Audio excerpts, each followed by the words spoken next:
Hola, hola a todos nuestros amigos archiveros de corazón. Archivistas. O archivistas. No, archiveros habíamos quedado. Archiveros, sí. Sí, archiveros. Pues un gustazo, compañeros, amigos, hermanos. Ya me dio hueva. Ya comenzó la prédica. El día de hoy les traemos un podcast. Así más. como la gran diabla. No, bueno, el día de hoy pues tenemos un nuevo podcast. La verdad es de que han estado interesantes últimamente los podcasts. Hemos hablado de varios temas bastante interesantes. Hace una semana Pose nos deleitó con su preciosa narración. Con su bella voz. Aparte de su voz, con su hermosa narración. Uh-huh. De un caso bien interesante de un psicópata asesino que le gustaba jugar al Blackout Challenge. Asesino de Twitter. El asesino de asesino, Twitter, Simón. Espero que les haya gustado ese episodio. Y si no lo han visto, pues antes de ver vayan a ver el anterior. Vamos viendo. Bueno, todos nuestros amigos vayan a seguirnos en archivos. Archivos de Pose allá, _pop. Sí, introducción más mía. No, pero sí tuvo, la primera vez. sí tuvo huevos para decirlo. Sí, dale. No, nos pueden seguir en todas nuestras redes sociales, en TikTok, en Instagram, Facebook. en Facebook, en YouTube, Apple Podcast, en Apple Spotify. Podcast, aunque ya no lo estamos pagando, pero ahí estamos todavía arriba. Sí. ¿Sí? Sí, se sigue pagando, ¿no? Papi. Ya lo dejaste No de tiene pagar nada que ver. nosotros. Eso no tiene nada que ver. Sí, nada que ver. Ajá. Pero ya. No. O sea, ¿quieren decir algo? Pues más bien. Ahí estamos bien. Creo que es una buena oportunidad para que se vayan fogueando también y lo vayan perdiendo. ¿Eso lo que nos estás? Sí, aquí abajo aparecen las redes sociales de cada uno de nosotros. Como ya lo había dicho de las redes sociales, pero son las redes de cada uno. Sí. Ahora que lo digas, güey. Aquí abajo van a ir apareciendo las redes sociales de cada uno de nosotros. Como les digo, creo que es una bonita oportunidad para que todos se vayan fogueando y vayan ahí aprendiendo también a perderle el miedo al inicio. El micrófono. Porque cada uno ya ha dado sus temas y se ha habido ahí. Lo han hecho a su manera, a su estilo, pero también hay que ir agarrando. Para salir de nuestra esa zona de confianza. confort también. Exactamente. Entonces, el tema del día de hoy viene a cargo de Yuyo. Gracias, Wicho, ahí por la introducción. Ahí les recordamos, ver archivos de pantalla, nos pueden ir a buscar donde ustedes gusten y las redes sociales, como dice el producer por ahí atrás, van a estar apareciendo por aquí abajo. Y Yuyo, así que ya yo los deleité mucho, así que vayan a deleitanos tú. Bueno, ¿qué tal? ¿Cómo están, jóvenes? Bien, papi. ¿Leyeron mi tema? No. Sí, le dimos una bueno, yo en lo personal le di una pasadita. Sí. Le di una pasadita. Vos también, Wicho. ¿De qué se Una trata mi pasadita, tema? mira. Alguien que se llamaba Harold Shipman, algo ¿Qué así. era él? Takahari. Takahari. Ay, Kushukura. No, bueno, mi tema Era un es doctor. el caso Chipman. Y el eslogan de nuestro tema el día de hoy, Shitman. Chipman. Así es. Shitman C24. Y el lema del día de hoy es un médico, un sistema, demasiadas muertes. Ese es el lema del. Ese es el lema del podcast, digamos. ¿A del ¿Qué día fue lo de que hoy. pusiste? ¿O ese es el tema del podcast? No, ese es como que el eslogan del podcast. El tema episodio, es porque el podcast, correcto del episodio, pues Ok. vaya. El tema es el caso Chipman y bueno, este episodio aborda homicidios, abuso de confianza médica y faltas institucionales. Hoy hablaremos de Harold Chipman, el médico de la familia británica condenado por múltiples asesinatos y sospechosos de cientos más. Este no es un relato para glorificar, es un examen crítico de cómo un profesional de la salud puede matar durante años sin ser detenido y de qué forma el sistema le falló a la comunidad. Con esto que les doy, ¿qué piensan ustedes o de qué piensan que se va a tratar el caso? un doctor que mata viejitas, que mata enfermos, que mata... Tipo el caso que hubo recientemente aquí en... Pues no sé qué tipo de doctor sea para empezar. Ok. Pero Era un médico general. Han habido casos acá en el país donde... Desaparecen niños de VIX. No, o sea, No estaba embarazado. que hay doctores, bueno, cirujanos plásticos. O sea, que han... sí, ese lo vamos a tocar también. ¿verdad? Sí, correcto. Entonces, siento que por ahí puede ir, pero igual... Bueno, para darles un poco de historia de quién era Harold Chipman, él era, bueno, se llamaba Harold Frederick Chipman. Nació en 1946 en Nottingham, Inglaterra. Se graduó de medicina y comenzó la carrera como médico general, en lo que en el Reino Unido lo llaman como un GP. A mediados de los años 70 tuvo un incidente temprano, problemas con analgésicos, opioides, prescritos para sí mismo.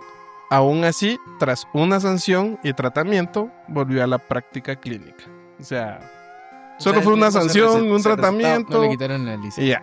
Pues y eso es bastante común. Las personas... Se autorremediquen. No, hay médicos anestesiólogos, creo que es, sí, Ajá. que se inyectan. Anestesia. Ajá, Ellos mismos. ajá.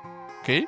Obviamente cuestiones para relajarte y como dormirse y se vuelven adictos a eso. Qué Ajá. loco, no sabía. Sí, ¿no? que Sí. lo que era.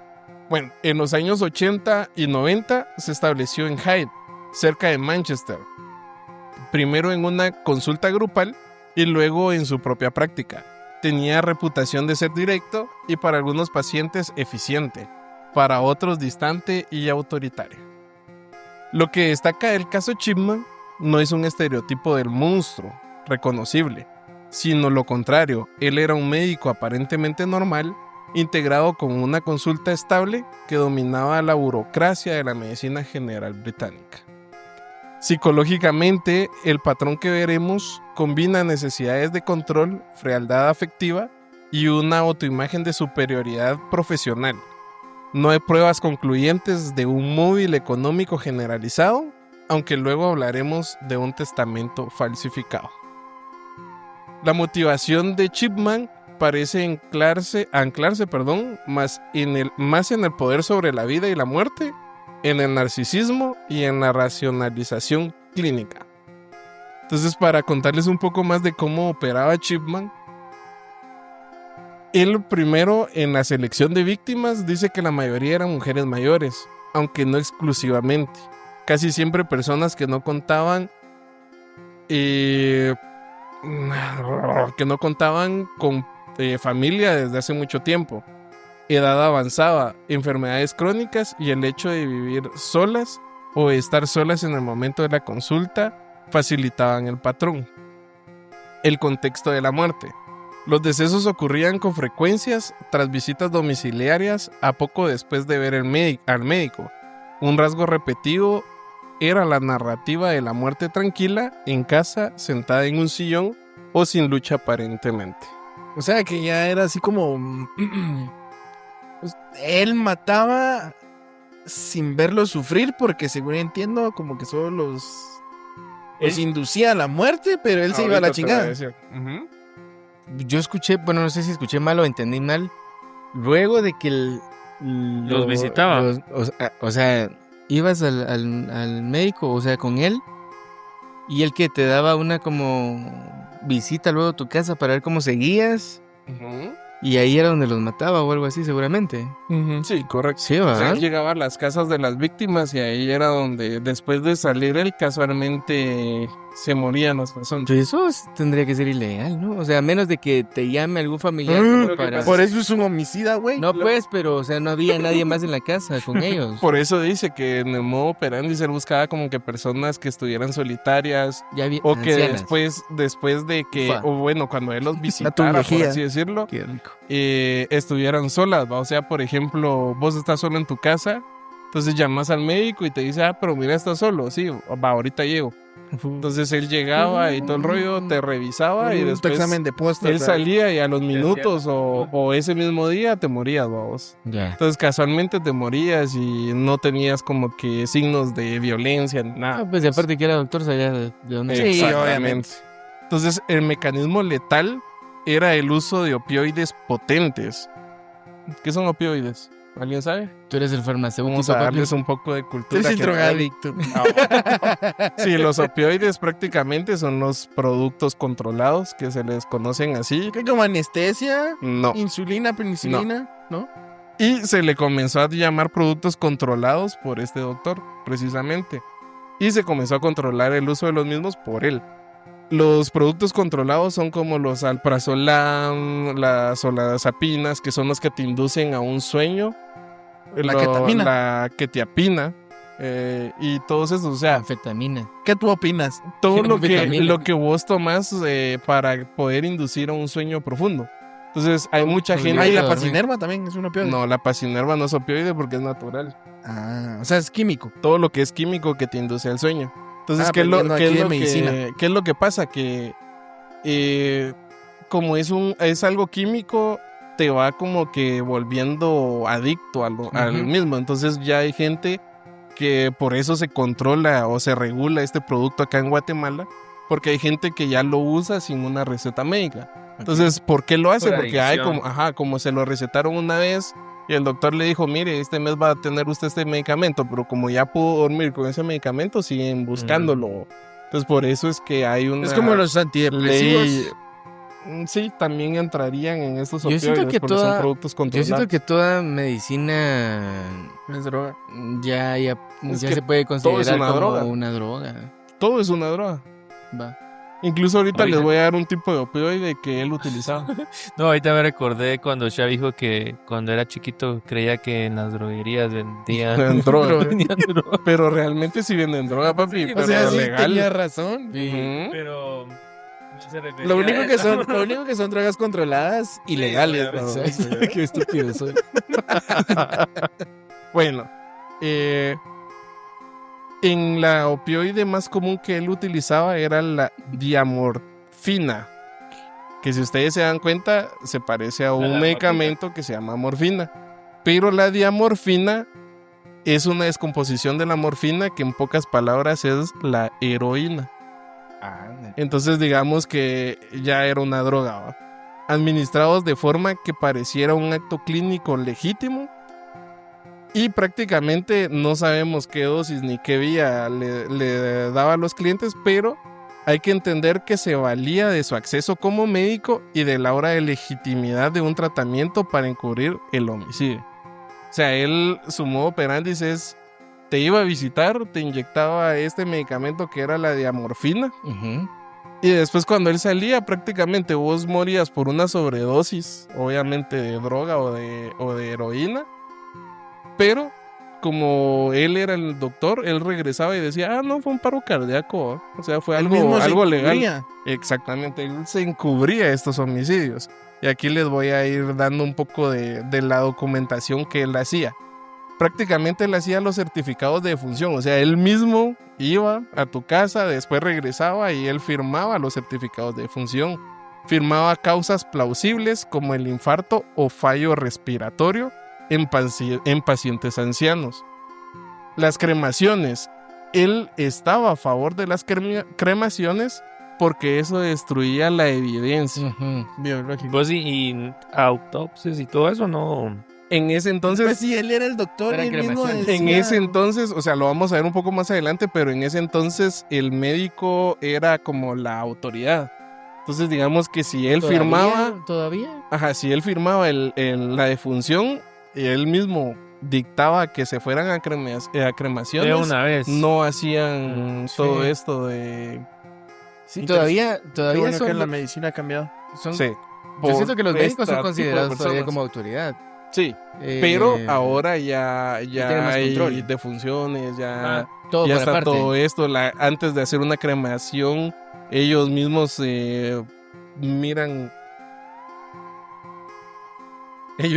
miran o hacen un examen ¿va? De función ¿va? Antes de, para ver las causas y ver que lo que el doctor dice está bien con lo establecido en la carta. ¿va? Entonces prácticamente realizaba también entradas tardías o alteradas, añadiendo síntomas previos que justificarían la muerte súbita.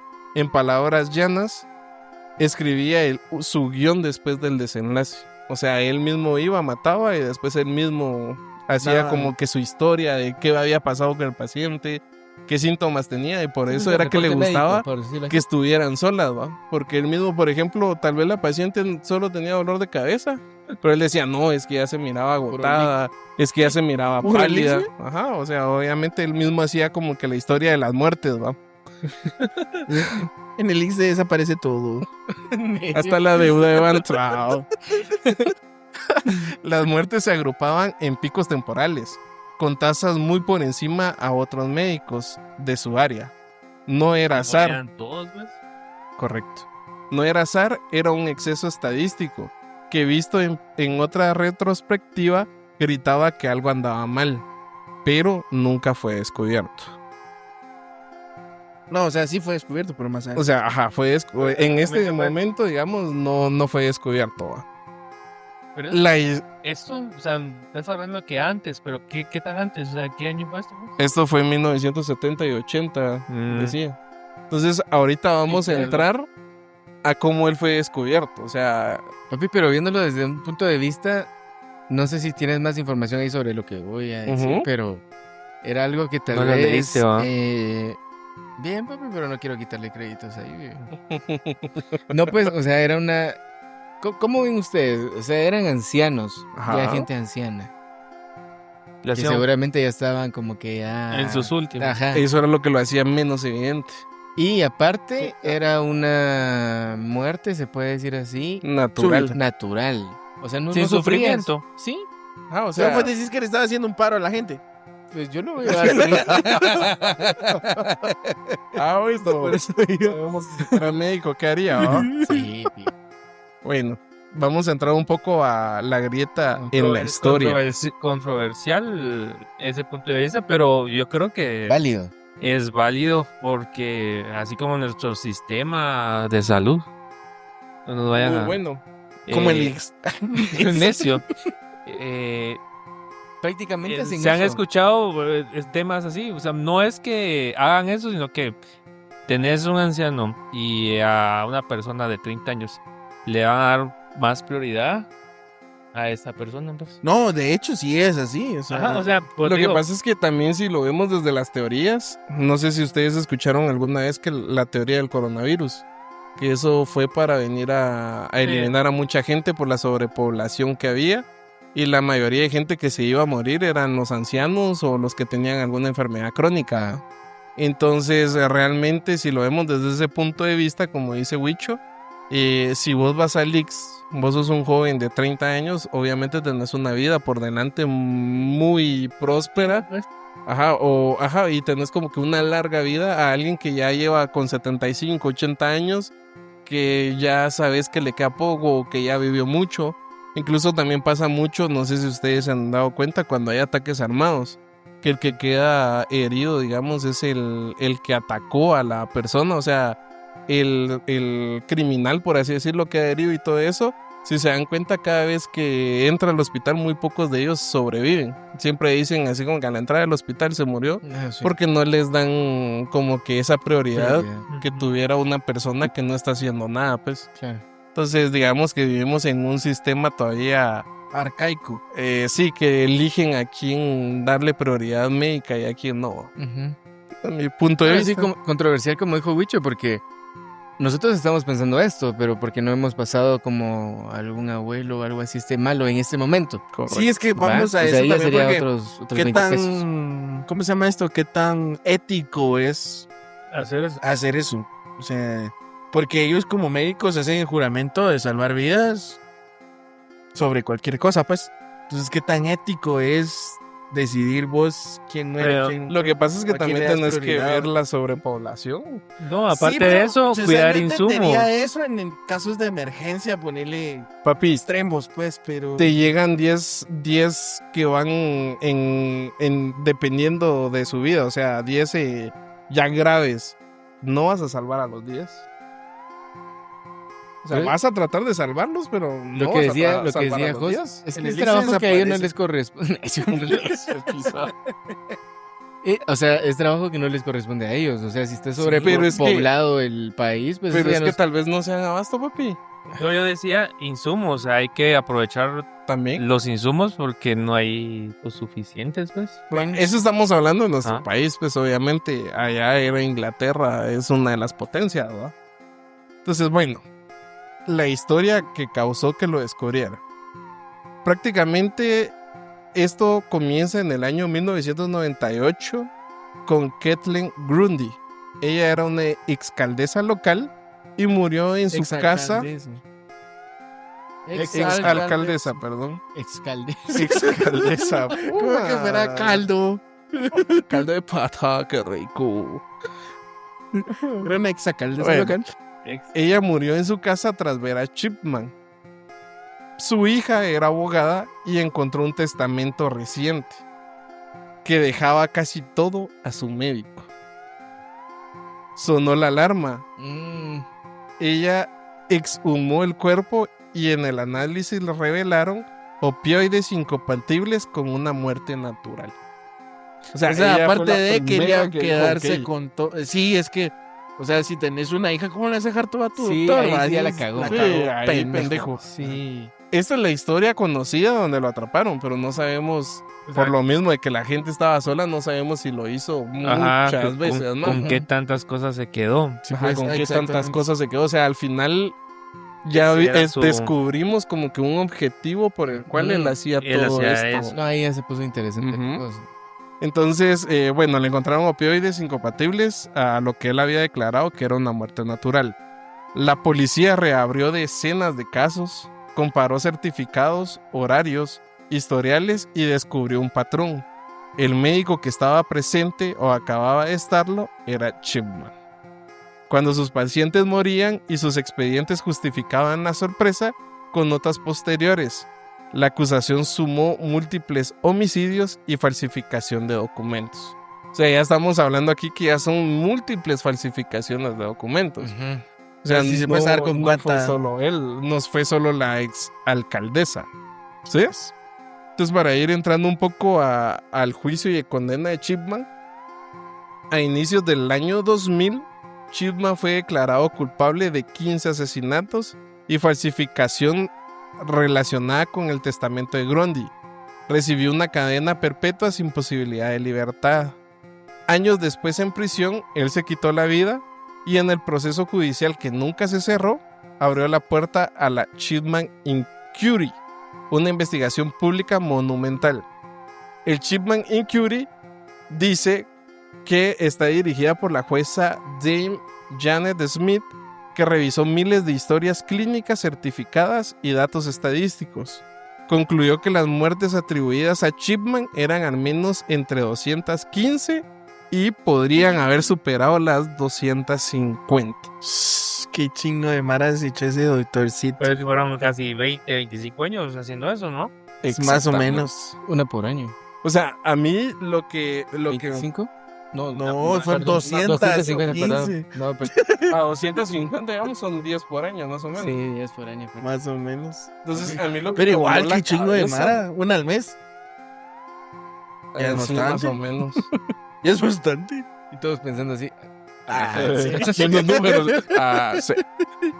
Bueno, pero a mí lo que me voló la cabeza fue como él desde el principio tenía una actitud prácticamente esto de autorrecetarse opioides A él mismo. a él mismo, correcto, y eso pasa mucho, por ejemplo, acá en Guatemala. Uno Ujú. que, bueno, yo estuve en una industria de cadena de farmacias hace Correcto. un montón, va. Ujú. Y sí veía como mucha gente que falsificaba muchas de estas recetas y muchos doctores se prestan también para Sí. falsificar estas recetas, ¿va? O sea, Pero esa parte yo no la entiendo porque O sea, los doctores no es que necesiten estar cobrando 200 pesitos por darte una... Papi, pero imagínate, tú fueras el médico y yo te digo, mira, necesito un favor. O sea, no me lo harías. No. Yo sé que sí, papi. Bueno, sí. Sí, o sea... Y así se van formando esa cadena. O sea, bueno, ya Pues me que hiciste si sé favor. que es para tu vicio. ¿Qué hemos dicho? Cada quien se mantiene sus vicios, ¿no? Papi, pero por ejemplo, yo estuve mucho tiempo ahí por el San Juan de Dios. Ajá. Y ahí miras un sinnúmero de recetas hasta alteradas, babos, que tal vez no eran de ese paciente o eran de un niño X. Claro, pero ahí y no es que el ellos doctor se mismos preste, pues. anotaban y todo. O sea, Ahí no es que el doctor hay se un preste, montón ahí de es falsificación cosas. de documento. o el mismo doctor llevaba sus Pero propias igual tiene que ir recetas, firmado ¿no? por el médico, ¿no? Por el Vaya, es lo que está diciendo Julio. Lo que pasa es que, no mira, pues, coincidía el paciente. Según la ley de Guatemala, todas las recetas tienen que llevar el número de colegiado del doctor y el sello del doctor. Sí. Y lo que te exige la ley para que te despachen un producto controlado es que vaya firmada, sellada y con el número de colegiado. colegiado. Entonces al final cualquier receta vos le puedes poner eso. O sea, Sí, porque de aquí hay que averiguar si es cierto que existe ese doctor. Vos exactamente. puedes crear tus Incluso sellitos. sellos, mano, tus- llegaban recetas de doctores muertos, pues. O sea, con eso te lo digo todo. O sea, al final... Sí, es que hay de casos a casos, porque así como allá en Amatitlán, no sé si escucharon el caso de que llegó el Ministerio de Salud, creo yo, Ujú. y hacía un chingo de faltantes de medicina. Y la medicina que estaban vendiendo, sacando solo porque sí, ya estaba vencida. O sea, a la gente se la estaban vendiendo vencida, todavía les hacía falta, o sea, era un desmadre que Descontrol. tenían ahí. Ajá. Papi, ¿sabes qué es lo peor? Que mucha gente, bueno, no solo en departamentos o en lugares, municipios o algo así, Ujú. sino aún aquí en Guatemala, mucha gente no revisa la fecha de vencimiento, vos. Cierto. Aparte de eso, también Ni de lo que tenemos... se come. Sí, Ni de literal. lo La que vez nos pasada me come. estaba literal. comiendo una salsa dulce y estaba muy buena, la verdad, pero cuando la vi ya se había vencido como 3 meses antes, pues. Literal, papi, o sea... Aquí Papi, en Guatemala tenemos prometo. muy mala cultura, oh, con todo lo que compramos. Y aparte de eso, también un montón de producto falsificado que hay en Guateos. O sea, Ujú. muchas cosas que yo te podría decir entrando a todo este tipo de la medicina. Sí, pero bueno, eso también es un campo riesgoso. Sí. sí. Yo digo. Bueno. Entonces, el exceso de confianza en el juicio individual del médico, se descubrió que los GP, ya sabemos que eran los médicos, gozaban de gran autonomía, con escaso escrutinio de patrones de mortalidad por consulta. La certificación de defunciones era frágil porque bastaba la firma del médico de cabecera para las cremaciones y una cofirma que muchas veces se hacía de forma casi automática. O sea, había otro médico que tal vez, como vos decís, como era cuate de solo se la firmaba porque decía, se murió, aquí está, órale, va. Entonces al final había mucho, como que muy poca seguridad de todo muy esto. poco control. Muy poco control. Los registros clínicos eran vulnerables también porque los sistemas permitían entradas tardías sin trazabilidad. Las compras, almacenamiento y control de opioides insuficientes fueron auditados eran insuficientemente auditados, perdón. O sea, que nunca O sea, había control en Nadie sabía qué tanto opioide tenía el doctor en su oficina. Entonces, de ahí las recomendaciones que incluyeron a reformar la certificación de defunción, crea la figura del médico examinador, que es a donde vamos a entrar ahorita, independientemente para fortalecer el control de fármacos controlados e implantar revalidación periódica de médicos, evaluaciones regulares de conducta profesionales, resultados y una práctica clínica. Con el tiempo en el Reino Unido se implementaron reformas relevantes, desde la revalidación hasta nuevas salvaguardas en certificación y trazabilidad. Entonces prácticamente cuando nosotros miramos en esta historia, resulta el tentador decir era obvio lo que estaba haciendo. Ujú. Pero para quienes estaban dentro de todas estas historias no lo era. Habían varias barreras cognitivas e institucionales que operaban, y una de esas era el sesgo de autoridad. En esos años la bata blanca era legítima, porque si un médico dice que la muerte es natural y la persona es mayor, muy pocos se atreven a cuestionarlo. Era natural y De la ya. ley, ajá. Correcto. La normalización del anómalo también, ya que una muerte inesperada era muy común, y más que todo en la geriatría, que la geriatría es como que la ciencia que estudia a la gente mayor de edad, de la tercera edad. Lo raro puede parecer rutina y el patrón solo emerge cuando agregas datos en escala. Sí, pues, o sea, cuando ya son muchas muertes por lo mismo, ¿por qué tantas muertes así, pues? Sí, Sin aparte- embargo, nunca lo cuestionaron, ¿no? Ujú. Hasta Sí, que era descubrieron. obvio y Y no aún había así, una investigación. solo por tener bata blanca o por ser médico, no le decían nada. Entonces, había también fragmentación de la información. Certificados, historiales, cremaciones y farmacias estaban desconectadas. Nadie veía el rompecabezas completo de esta historia. Había una ceguera estadística local. Si una consulta tiene una tasa de mortalidad desproporcionada, eso debería disparar una auditoría. Sin sistemas de alerta temprana, el exceso se pierde en la variabilidad. Creo que ahí estamos mucho en temas técnicos, pero bueno. Prácticamente también dependía mucho la confianza de la gente por el estilo interpersonal de Chipman, ya que él era autoritario, poco dado a discusiones, proyectaba certeza y una seguridad que inhibía preguntas, especialmente cuando el resto estaba saturado de trabajo. O sea, al final era el médico que se mantenía libre siempre y por eso acudían mucho a él, ¿no? En pocas palabras. Entonces prácticamente todo este homicidio de Chipman dejó varias lecciones prácticas para la medicina y todo, y entre ellas estaba la alerta basada en datos, monitoreos estadísticos de mortalidad, tiempos y contextos de fallecimiento por el médico, no para culpar por culpar, sino para evitar que siguiera pasando estos temas. Trazabilidad de registros. También se implementaron historias clínicas con sellos de tiempo inviolables y bitácoras de edición que eran como las etiquetas revisadas. De ahí estaba también, que ahí fue donde comenzó la cadena de custodia de opioides, que era prácticamente que nadie más podía comprar sin tener como que un control del mismo y llevar como que recetas autorizadas por el doctor, ¿va? Incluso a los mismos doctores también se les redujo como que la venta directa de estos opioides, a no ser que tuvieran como que sus propias hojas de controlados y todo, y ellos tenían que dar como que una auditoría, digamos, cuando llegaban como que a auditarlos para ver en qué había dado él. Entonces, hoy en día, todo lo que son doctores y todo los que tienen acceso a este tipo de productos tienen que tener sus recetas. Entonces, por ejemplo, si vos vendiste 10 gramos de X producto, tenés que tener tus recetas por esos 10 gramos, ¿no? Si no, te puedes ir hasta preso por fraude o por narcotráfico, ¿vos?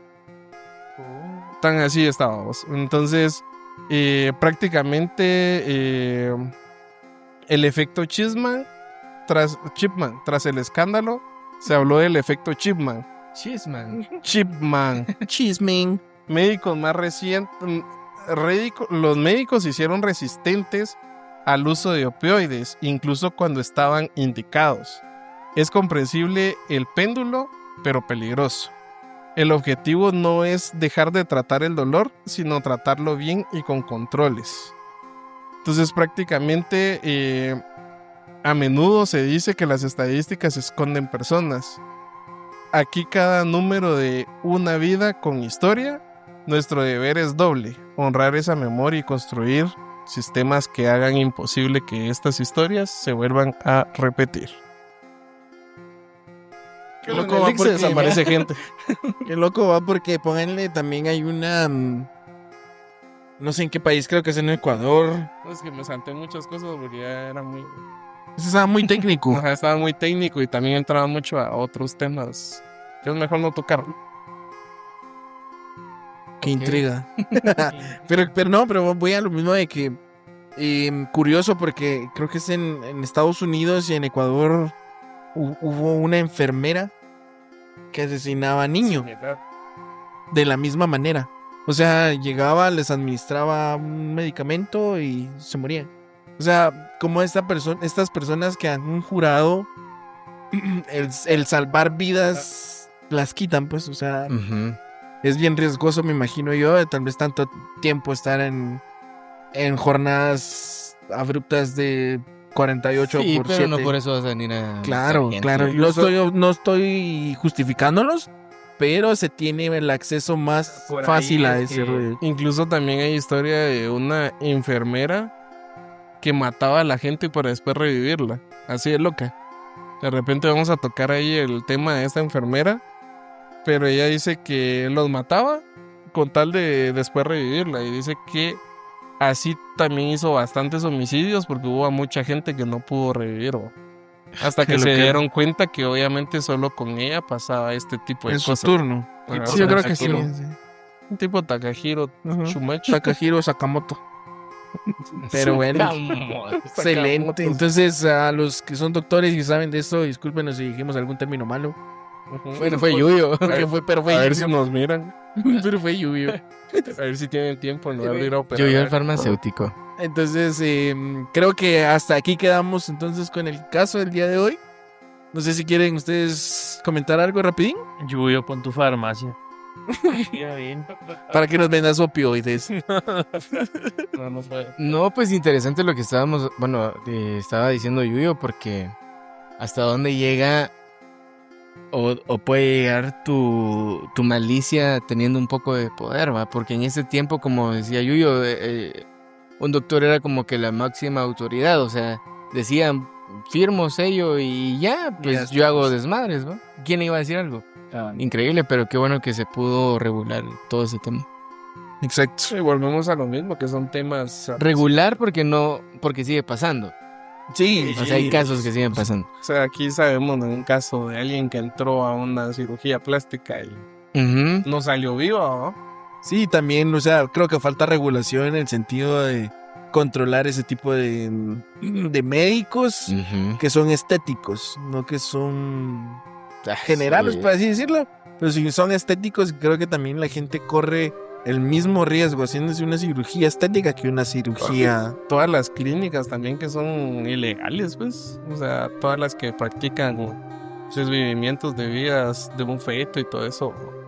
Pero bueno. Increíble. Muy bien, entonces si tienen algún caso por ahí que quieran que hablemos acerca de alguna clínica donde viven bebés ilegales, Si conocen. o conocen, o si saben, o si saben de algo de leaks que ahí se desaparece todo, nos pueden mandar ahí pues el caso ahí lo podemos investigar y hablar. Y hasta aquí entonces el día de hoy.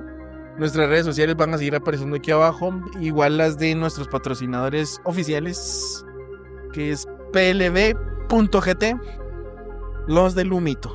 No, esos no somos. Entonces ahí están a la orden, también los muchachos pueden ir a buscarlos. Me doy un jalón y me ahogo porque no sé cómo se ve. Pueden ir a buscarlos y pueden ahí solicitarle ustedes también ahí, si gustan de vapes, tiene diferentes sabores y de 50,000 puff. Entonces ahí estamos a la orden, como siempre. Un beso a todos ustedes. Y a ustedes un beso en el mero. Yo.